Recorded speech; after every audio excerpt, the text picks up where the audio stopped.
Você vê como funciona.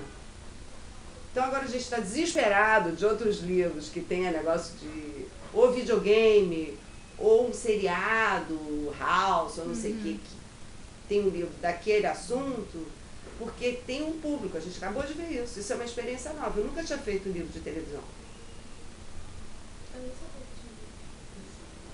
Pois é. A gente usou as mídias sociais, contratamos um menino só para fazer blog, Facebook, ele ficou alimentando aquilo, sorteando o livro, não sei o quê. O livro foi lançado em março, está na 3ª edição. A gente já está indo para a 4ª. Sucesso comercial. E, no entanto, é um livro de ficção, né? Agora, não é literatura. Esse eu concordo com vocês. Esse não é. Apesar de ser um livro muito bem feito, não é nada mal feito. Isso aqui o cara pesquisou várias culturas sobre... Porque é um negócio de monstros, eles ficam lá perseguindo os monstros. Então eles pegaram os monstros de diversas culturas para até o autor se inspirar. Como é que ele vai criar tanto monstro? É difícil, né? Tem partes em latim. O livro é feito um diário mesmo, tá vendo? Então é cheio, olha aqui, é tudo informação que tem aqui, é informação, ele dá fonte assim, não, eu tirei do Torá judeu, um trecho que quer dizer isso, para poder matar um monstro. Então, é uma coisa meio sofisticada, o cara teve que pesquisar, não é assim, para chegar a isso. Agora, isso também é de nicho, né? Só que, sabe o que acontece? Com a internet, teve uma coisa boa, que você consegue ir direto na pessoa que gosta, que as pessoas formam comunidade. Você sabe exatamente onde o leitor está. Então a gente vai direto. Não é aquela coisa, manda para a livraria, se por acaso o cara passar por lá ele vai ver que saiu. Não, a gente informa direto o leitor. E isso funcionou muito bem. A mídia social ajuda as editoras, porque você vai diretamente no público interessado. De uma forma resumida, assim, qual é basicamente o papel do revisor? O que o revisor, o editor, faz com um livro? Assim? Olha, tem 2 tipos de revisores. Tem um revisor mais qualificado, que a gente, num caso assim, como eu citei para vocês no início, chega um livro, ontem teve uma autora assim, que é esse caso que eu vou contar. Ela é uma psicóloga, ela lida com pacientes, ela trabalha há anos com isso e tudo. Então ela escreveu um livro sobre as técnicas que ela usa no consultório dela. Ela não é jornalista e ela nunca tinha escrito um livro. Mas ela tem o que contar, que é o que a gente nos interessa no caso, que ela tem qualificação, ela tem experiência para contar para outras pessoas. Só que ela não é jornalista nem é escritora. Mas ela sabe escrever, ela escreveu o livro. Só que você lê, ela repete palavras, ela fala em 3 parágrafos o que ela poderia ter falado em 2, a organização do livro é meio confusa, o sumário, ela primeiro técnica de gestalt, depois ela vai para o outro lado, depois ela volta, o livro está meio assim. Então, nesse caso, a gente fala para ela, olha, o seu livro precisa de uma revisão. Não é revisão para mudar o conteúdo, é uma revisão para melhorar o texto. E isso precisa de um revisor qualificado para fazer isso, que isso é uma coisa difícil. E tem um outro revisor que é de parágrafo, abre aspas, crase, que não precisa ser um revisor tão qualificado, porque é um revisor ortográfico, quase. Claro que você vai olhar a numeração, você vai olhar o sumário, tem um trabalho aí, né? Mas tem um revisor, tem livros que precisam de um revisor mais qualificado, ou seja, uma pessoa que talvez redija frases inteiras, do que aquele que só vai corrigir, padronizar um texto. Então o papel do revisor é esse. Dependendo do livro, ele tem um papel mais importante do que em outro livro, dependendo de como o livro está avançado. Por exemplo, um livro que a gente traduz precisa de uma outra coisa que chama-se copy desk. Vocês sabem o que é isso? Porque, por exemplo, o livro foi escrito em inglês e o cara me entrega em português. Quem é que vai olhar se o cara não pulou parágrafos, se ele interpretou errado? Porque você não vai confiar. Alguém tem que ler aquilo tudo comparando com o original. Então, o copydesk, ele lê o original em inglês e lê em português para ver se o cara, de fato, traduziu o livro todo. Esse é aqui a gente chama isso de revisão também, é um estágio prévio ao texto em português. Aí, uma vez que o texto em português esteja pronto, se for de uma tradução, a gente não vai contratar esse revisor mais sofisticado, porque já houve um copydesk. A gente vai contratar só um revisor de padronização de texto. Se o livro vier em português, né, como veio ontem da psicóloga, só que está meio mal escrito, porque ela não é escritora profissional, não é que é mal escrito, a gente pode melhorar o texto, mas a gente contrata um revisor mais qualificado, e até um revisor que entenda do assunto. Porque se é um assunto de psicologia, digamos assim, vem um livro sobre petróleo, não é qualquer revisor que serve, tem que ser uma pessoa que entenda daquilo.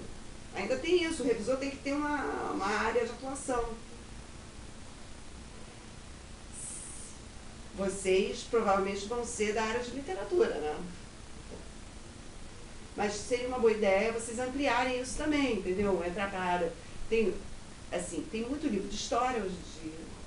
Tem profissões que necessariamente a pessoa tem que ler muito, que é psicanálise, todo mundo lê muito, porque tem que ficar falando. História, todo mundo lê muito também, porque é história. E literatura, era bom vocês ampliarem e não ficar só na literatura, para poder fazer revisão de outro tipo de livro também, entendeu? Para ter mais mercado. Esse editor, ele é contratado, ele pode... O revisor? É, o revisor. Ele é terceirizado, ele trabalha lá, não trabalha aqui dentro. Aqui a gente só tem, em geral, só editora grande tem revisor contratado, né? A Record deve ter, mas editora pequena dificilmente, porque não dá. Você não tem material para contratar uma pessoa o dia inteiro.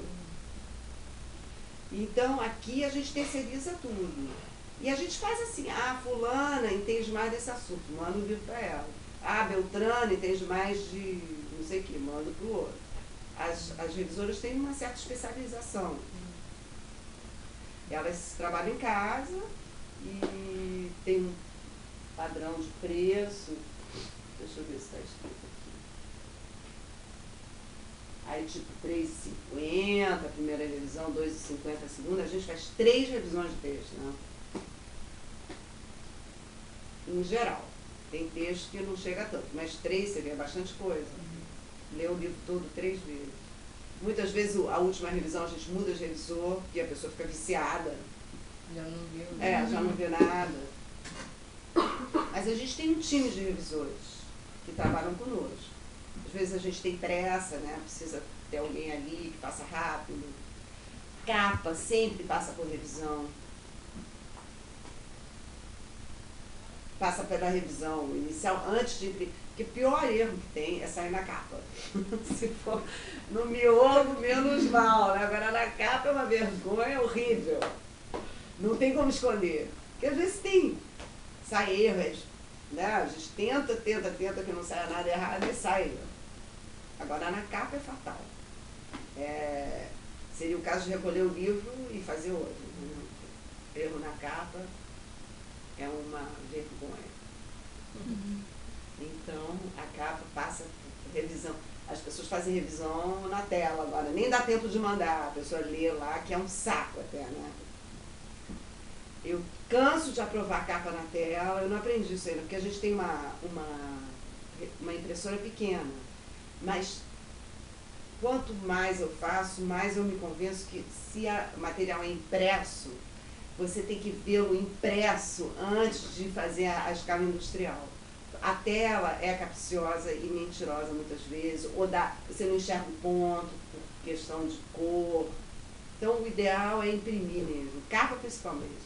Aí eu estou usando um birô aqui para imprimir a capa grande, porque a capa é grande, não cabe no... Aí se você imprimir pequeno não dá para ler. Então... tem a última pergunta. Eu não sei se o nome é certo, é Libre? Libre. Vocês são participantes, né? Dessa liga. Eu queria saber como é que é essa relação que vocês conseguem. Olha, a Libre tem um grupo que aparece na internet, as pessoas discutem assuntos. meio complicado, porque assim, tem muita gente, aí congrega editoras maiores com muito pequenas. Enfim, está no começo, a gente participa, paga mensalidade e tudo, porque a gente dá suporte. Mas as discussões ainda são muito confusas, na minha opinião, sabe? Muita gente falando interesses muito diferentes, aí todo mundo dá palpite em tudo, então é assim uma coisa, não sei se dá... A melhor da Livre eu acho que é tipo o que se faz, que é a Primavera dos Livros, isso eu acho bom, a gente participa. Agora, essas discussões de política, não sei o quê, eu particularmente não tenho paciência. Eu não sei se isso adianta. Eu sei que adianta, no final das contas, porque sem fazer política a gente não consegue mudar nada, mas eu não tenho paciência. Porque eu acho que gasta muito tempo e eu tenho mais o que fazer, que eu tenho que ficar fazendo livro, fazendo outras coisas. Então, ajuda. Mas eu acho ainda muito... Está começando, né? Está muito confuso. A CBL, o Sindicato dos Editores é mais organizado, né? Agora, os interesses, fica essa coisa de editora pequena, não sei o quê, mas isso também não é muito verdade, porque todo mundo é editor pequeno, e aí fica uma coisa assim, o governo tem que... Essas vendas governamentais que eu falei para vocês, que é uma coisa que os editores estão de olho, o pessoal da Livre fica falando assim, não, eles compram tipo, sei lá, 40 títulos por ano, eles escolhem 40 títulos que eles julgam bons e compram para todas as bibliotecas escolares. Aí o pessoal da Livre reclama disso, que quer que eles comprem 300 títulos para englobar todo mundo, mas como se o mundo funcionasse assim? O cara quer o melhor, eu entendo isso, você vai na biblioteca, você quer ler o Saramago, você não quer ler o Zé das Cores, que foi publicado pela editora pequena lá de Juiz de Fora, entendeu? Fica uma discussão idiota, na minha opinião. Assim, eu entendo perfeitamente porque que o governo federal escolhe poucos títulos para distribuição, entendeu? Não dá para... Então, assim, ficar com reivindicação de editora pequena, não sei o que, eu acho meio perda de tempo, porque a editora pequena grande é mais ou menos a mesma coisa, você tem que fazer livro bom. Eu sou mínima e o governo federal comprou o nosso livro, entendeu? Apesar de eu ser pequena, eu não sou a Record, mas eles compram pelo título, não é pela editora. Se o título é bom, então a minha preocupação, como deveria de ser de todos os editores, não é incluir meu livro para ficar todo mundo, não, é fazer livro bom o suficiente, que ele se destaque entre todos os outros, porque é uma coisa que, a quantidade de livro que sai, né? Como é que você vai se chamar a atenção? A gente vai pela qualidade aqui. Pode ir pelo sensacionalismo,